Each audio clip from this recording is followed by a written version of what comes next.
As we enter phase 2, how can we configure a more bespoke manufacturing and supply program tailored to the needs of the patients? And finally, as we enter full development, which could be in phase 2 or even 3, how can we ensure a robust patient-centric formulation is identified and clinically validated and can be quickly and effectively scaled up? So along the development pathway, it's also useful to think about in silico tools to help direct and guide our formulation development choices, really thinking about using a data-driven approach to make decisions and reduce risks and reduce those CMC risks.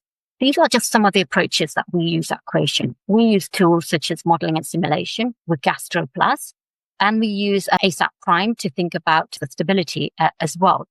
If we look at modeling and simulations, we use that to make predictions on physicochemical and biopharmaceutical properties of a candidate drug. We use that to model preclinical data and make predictions for first-in-human performance.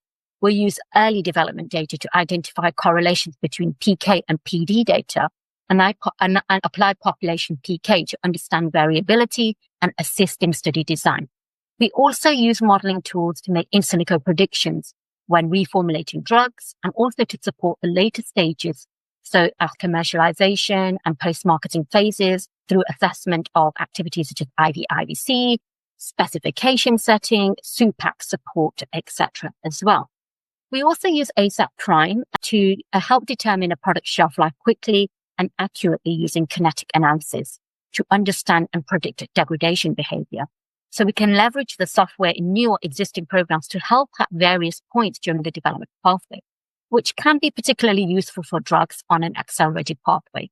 For example, at the initial stages of development, when there's little or no prior knowledge of stability behavior at preclinical or neat API, if a customer has no idea about their compound stability during or end of phase 1, when a dose or formulation is optimized, we can use it to support excipient compatibility, speed to clinic, setting shelf lives for clinical trial manufactured products.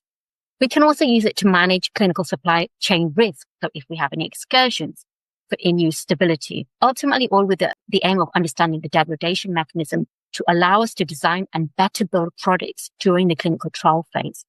We also use it in pre-registration stages in terms of looking at different packaging configurations for commercialization. And after commercialization and as part of lifecycle management, we can use it to think about excipient changes, either excipient grade change or a vendor change or a packaging change, or we can also think about changing non-functional coatings as part of this as well. So just some of the tools that we use at Quotient to help manage the CMC risks, particularly for those molecules on an accelerated path.